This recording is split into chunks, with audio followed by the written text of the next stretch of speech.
Il y a quelques mois, le pape François a écrit une encyclique, Dilexit Nos, c'est le nom latin, sont les premiers mots de ce texte. En latin, cela signifie « Il nous a aimés ». Cette encyclique, c'est sur l'amour de Jésus, l'amour du cœur de Jésus. Et il l'a écrite parce qu'il y a 350 ans, dans cette chapelle, le Seigneur a montré son cœur à Sainte Marguerite Marie, qui était de l'autre côté de la grille, avec les sœurs de la Visitation. Elle priait devant le tabernacle qui était là, et le Seigneur lui est apparu. Et ce qui s'est passé dans cette chapelle a eu un rayonnement dans le monde entier, à tel point que pour le commémorer le 350e anniversaire, un jubilé organisé ici, qui a un retentissement dans le monde entier, va être honoré par le pape François par ce document « Il nous a aimés », écrit spécialement pour la circonstance. C'est quand même, quand on y pense, incroyable, quand on voit la taille de cette chapelle. Elle est pleine, mais enfin, c'est pas trop difficile de la remplir non plus. Vous voyez, le Seigneur serait apparu, je ne sais pas moi, à Notre-Dame de Paris, pour la remplir, ça aurait été plus difficile. Mais, vous voyez, ce petit lieu, eh bien, le Seigneur est apparu et il a montré son amour, il a montré son cœur. Alors, tout au long de ces jours, avec les rencontres de Paris, nous allons parcourir cette encyclique, parce que c'est bien joli que le pape écrive un texte, mais si personne ne le lit, ou le comprend, ou s'en pénètre, et pour en être transformé, eh bien, ce n'est que cymbale qui retentit ou érein qui éclate. Éteint qui éclate. Et donc nous allons, au cours de ces jours, lire ce texte du pape François. Alors c'est un petit peu exigeant. Alors je vois qu'il y a quelques jeunes parmi nous, mais je sais que les jeunes ont au cœur une grande exigence. Vous avez un cœur exigeant parce que nous sommes faits pour l'amour et que l'amour est exigeant. Parfois aussi, en soirée, ça peut être un petit peu très exigeant, mais j'espère pouvoir compter sur votre disponibilité. Et puis vous savez, l'important, c'est de savoir ce que Dieu nous dit à travers ce que l'on entend à l'extérieur. Parce que ce qui est dit à l'extérieur, c'est une chose, Dieu qui parle à l'intérieur, c'est autre chose. Et nous sommes tous à l'écoute du maître intérieur, non pas pour écouter si les paroles extérieures sont intéressantes, mais pour écouter ce que Dieu me dit à travers elles. Et peut-être qu'une seule phrase va te toucher aujourd'hui, et si cette phrase, c'est la perle que Dieu te donne, eh bien que tu puisses la recueillir et t'en nourrir, c'est là l'essentiel. Alors je voudrais lire avec vous le premier paragraphe de ce texte qui, comme je l'ai dit tout à l'heure, commence par ces mots « Il nous a aimés ». Je lis le texte.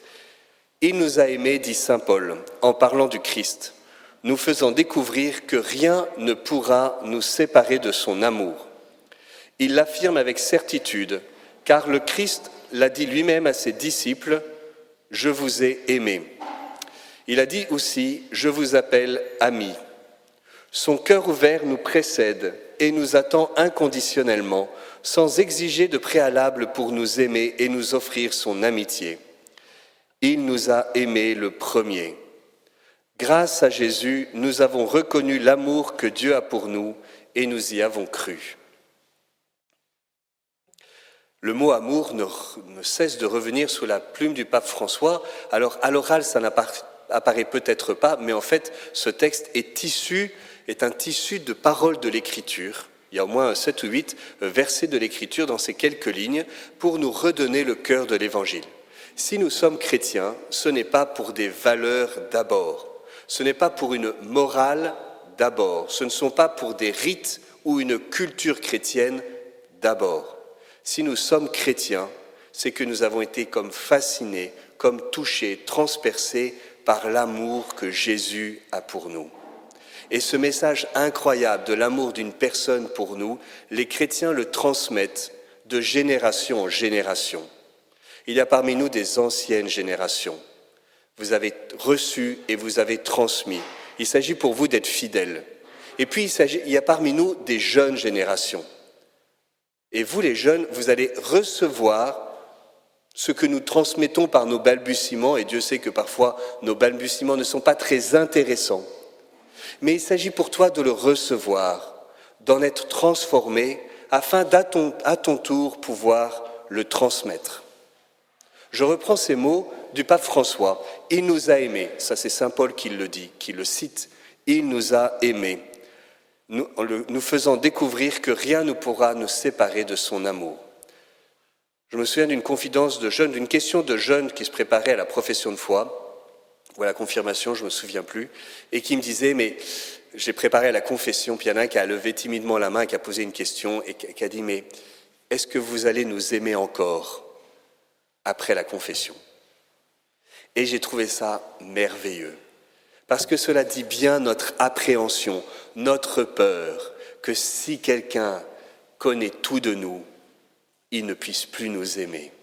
Eh bien, ce qui est extraordinaire avec l'amour de Jésus pour toi, c'est qu'il te connaît intégralement, en pleine transparence, et il t'aime quand même.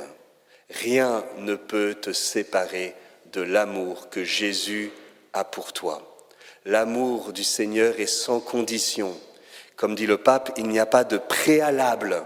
Le Seigneur ne nous demande pas de mériter son amour. Nous n'avons rien à faire pour être aimés de Dieu. Nous ne faisons pas le bien afin de l'être.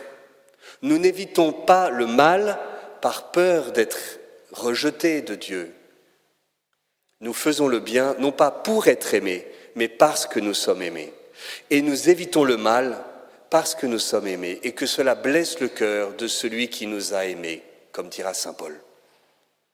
L'amour que Dieu a pour toi ne dépend pas de toi, il dépend de lui. Et Dieu est fidèle. Et rien ne pourra nous séparer de l'amour du Christ. Ce qui te revient, c'est de l'accueillir et d'y répondre. Et ça, personne ne peut le faire à ta place. Tu n'as peut-être pas complètement choisi d'être là ce soir, mais tu peux choisir d'y rester. Et pas seulement d'y être physiquement, mais d'y être de cœur. Et s'il y a quelque chose dans ton cœur qui s'ouvre, alors Dieu passera, Dieu parlera, et ton cœur s'enflammera. Ce texte, c'est du feu, c'est une fournaise, c'est un brasier ardent, parce qu'il parle du cœur de Jésus. Et Jésus montre son cœur ici comme un brasier ardent. Dans quelques instants, quand le Saint-Sacrement sera exposé sur l'autel, on ne verra pas l'autel flamber, on ne verra pas les flammes s'élever, mais en fait, c'est ça qui se passera. Quand l'autel accueillera le Saint-Sacrement, eh bien l'autel se mettra à brûler de la présence du Christ et nous brûlerons avec. Le Seigneur, nous dit le pape, nous appelle ses amis. Nous sommes les amis de Dieu. Et il est dit de Jésus que c'était l'ami des pécheurs. Parfois, nous portons un masque et nous nous cachons parce que nous voulons séduire et parce que nous avons peur de ne pas plaire. Mais devant lui, nous pouvons retirer notre masque et être tels que nous sommes, au moins devant lui. Moi, je me souviens quand j'étais ado, j'aimais bien l'adoration du Saint-Sacrement, c'est-à-dire quand le prêtre va mettre l'hostie devant nous. Tout à l'heure, ce cercle blanc, ce pain blanc, c'est l'hostie, c'est Jésus lui-même. Et j'aimais beaucoup l'adoration parce qu'au moins devant lui, je pouvais être en vérité.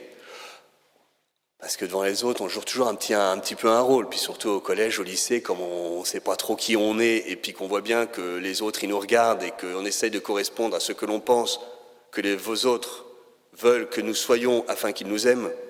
C'est un peu compliqué, mais en gros, c'est un peu ça. Oui. Et c'est un peu fatigant aussi. Eh bien, devant Dieu, nous pouvons, devant lui, au moins, on peut être en vérité. Et ça nous repose. Et ça nous fait du bien d'être en vérité devant Dieu. Alors justement, le pape parle de cette tentation de la superficie, du masque, de l'apparence, et il nous dit qu'il y a besoin de redécouvrir le cœur.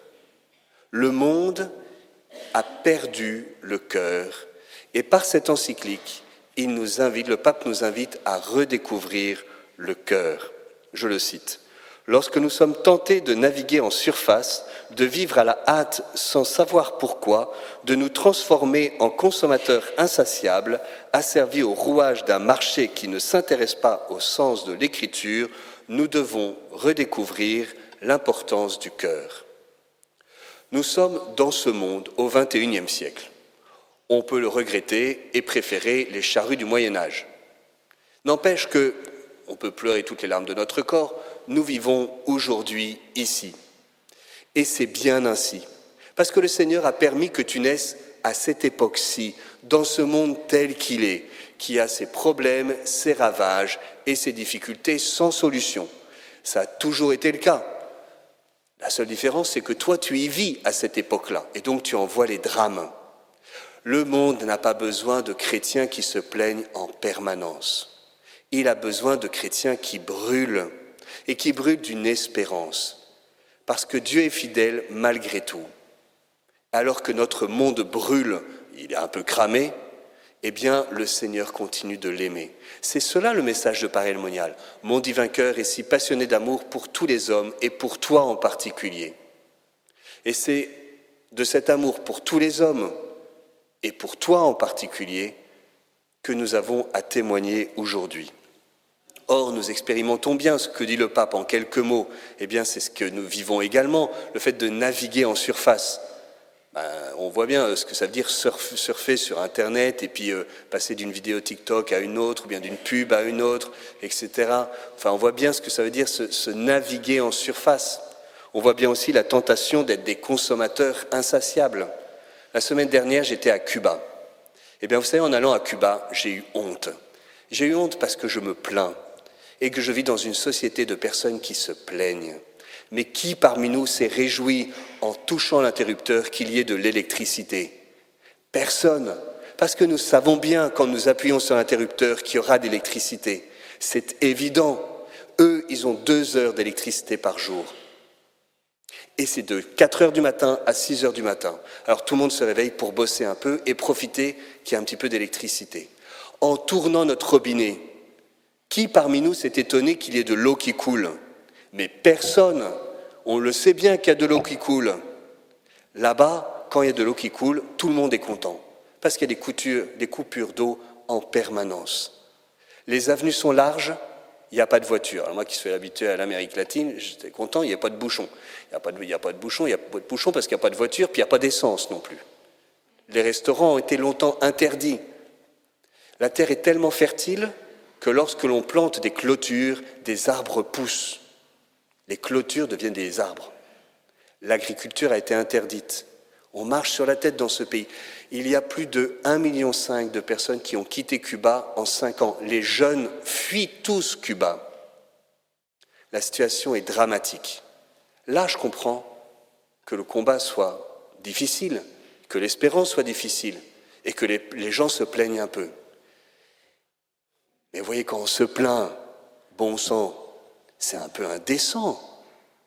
On l'oublie un petit peu. Je ne dis pas que nous ne souffrons pas. Hein. Les drames de nos vies, c'est les drames de nos vies. Mais parfois, il faut quand même remettre un peu les pendules à l'heure et remettre les choses à leur juste place quand même. J'ai été visiter un prêtre. Son frère a immigré aux États-Unis en 62. Il ne l'a revu qu'en 96. Il s'était passé 34 ans. C'est le drame de l'immigration. Il y a des millions de personnes qui vivent dans des conditions indignes.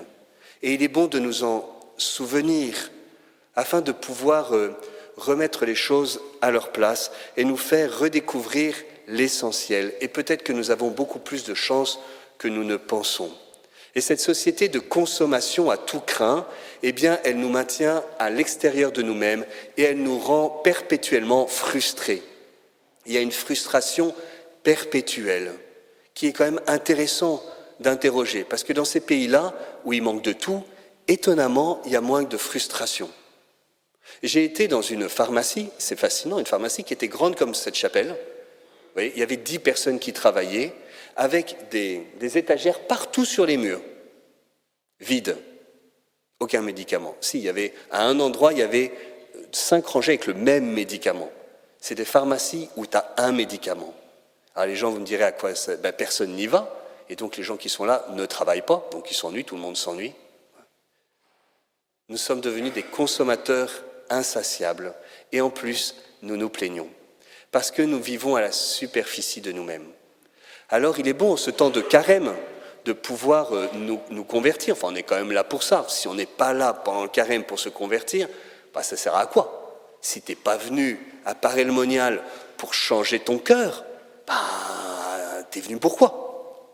Nous sommes là justement pour laisser le Seigneur mettre le doigt là où ça fait mal.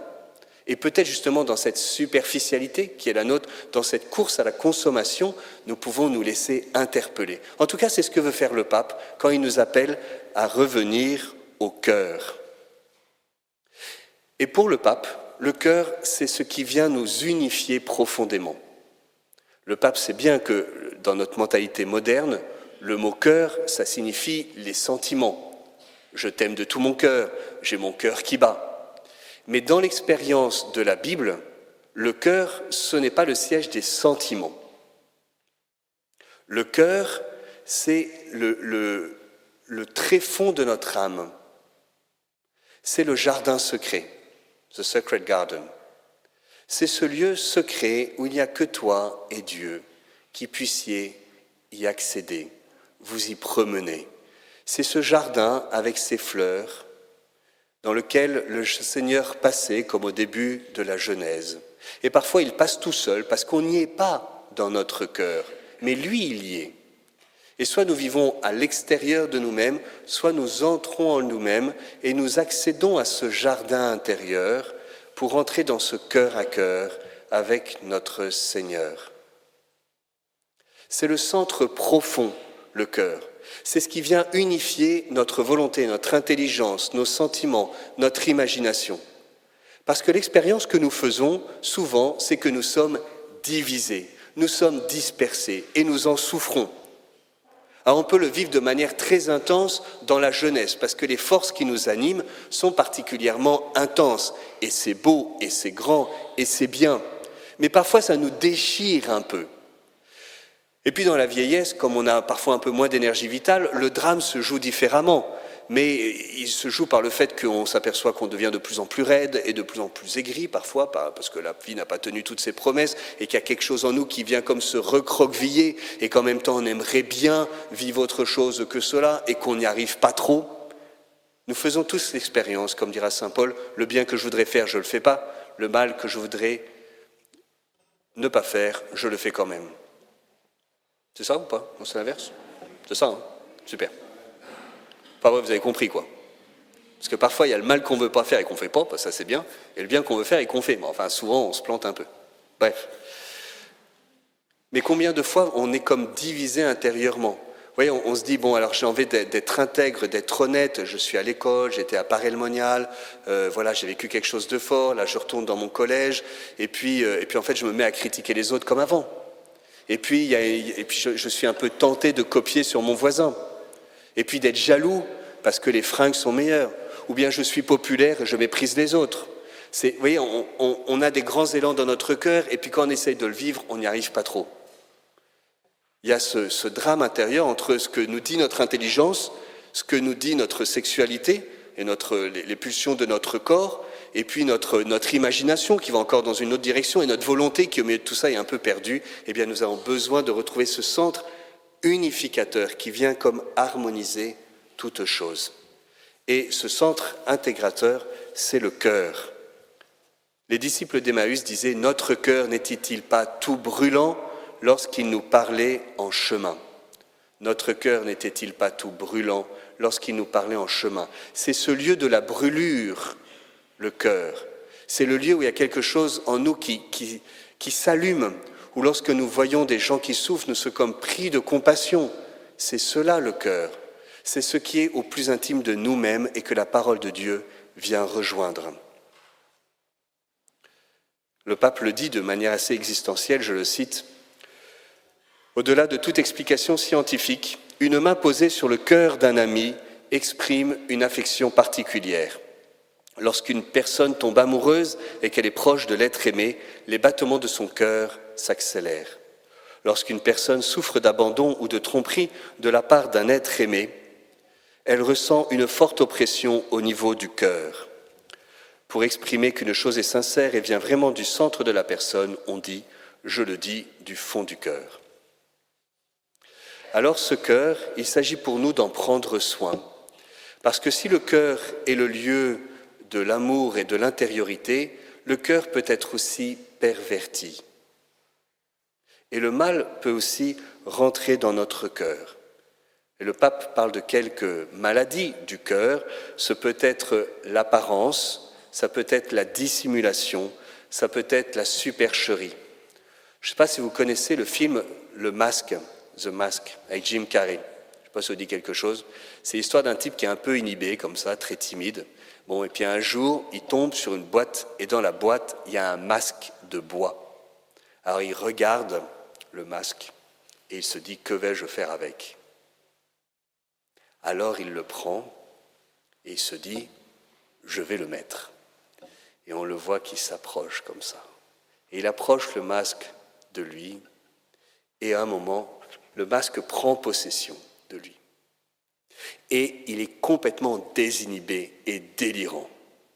Et à partir de là, il a une personnalité extraordinaire où il peut faire ce qu'il veut et séduire tout ce qu'il veut.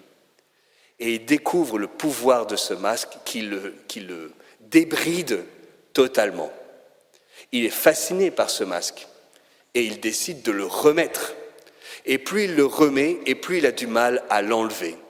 Et au bout d'un moment, il n'arrive plus à enlever ce masque, qui en fait a pris possession de lui, le vampirise, et lui fait perdre son identité. Et il va lutter avec ce masque pour réussir à s'en séparer et à redevenir lui-même. Eh bien, parfois, nous vivons dans cette apparence, cette supercherie dont parle le pape, la dissimulation. Nous dissimulons qui nous sommes et nous jouons un rôle.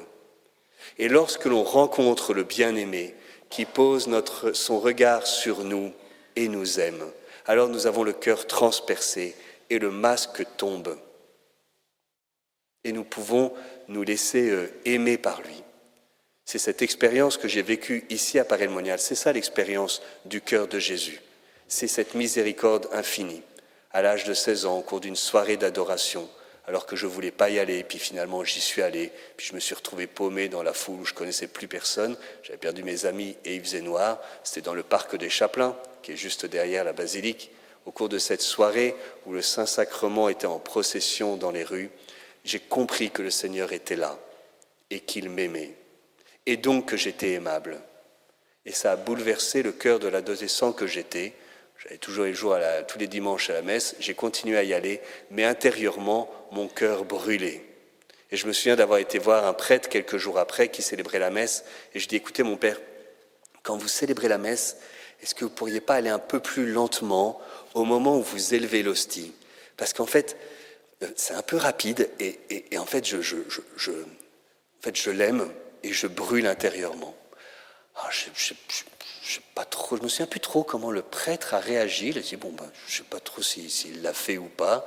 Mais je me souviens de cette remarque que j'avais faite à ce prêtre. Et pour moi, ça disait qu'il y avait quelque chose qui s'était allumé intérieurement.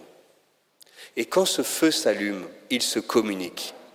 Et si le pape François écrit cette lettre, c'est qu'il voit bien qu'on a besoin de revenir au cœur, qu'on a besoin de se laisser comme de nouveau brûler intérieurement, pour être des témoins enflammés de cet amour, dans un monde qui ne le sait pas. Le monde meurt de froid, et nous connaissons la source du feu. Et plutôt que de nous plaindre du froid, eh bien transmettons ce feu. Au lieu de maudire les ténèbres, allumons une petite lumière, au moins dans notre cœur. Et ce feu ne peut que se communiquer. Je terminerai avec le dernier paragraphe de cette partie que je commande, c'est les 8 premiers numéros que j'ai médités avec vous, Dilexit-Nos numéro 1-8. Le dernier, le pape dit qu'en fait le cœur c'est le lieu des grandes questions et des questions existentielles. Alors je vais lire ces questions. Qui suis-je vraiment ? Qu'est-ce que je cherche ? Quel sens je veux donner à ma vie, à mes choix, à mes actions ? Pourquoi et dans quel but suis-je dans ce monde ? Comment est-ce que je veux donner de la valeur à mon existence lorsqu'elle s'achèvera ? Quel sens je veux donner à tout ce que je vis ? Qui est-ce que je veux être devant les autres ? Qui suis-je devant Dieu ?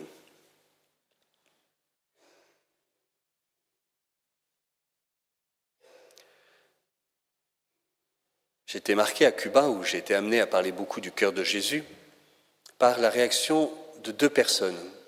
L'une d'entre elles m'a dit « Merci beaucoup mon père, vous nous avez redonné l'espérance. » Et ça a transpercé mon cœur, parce que s'il y a bien un pays qui meurt de désespoir, c'est Cuba, étouffé par 60 ans de communisme.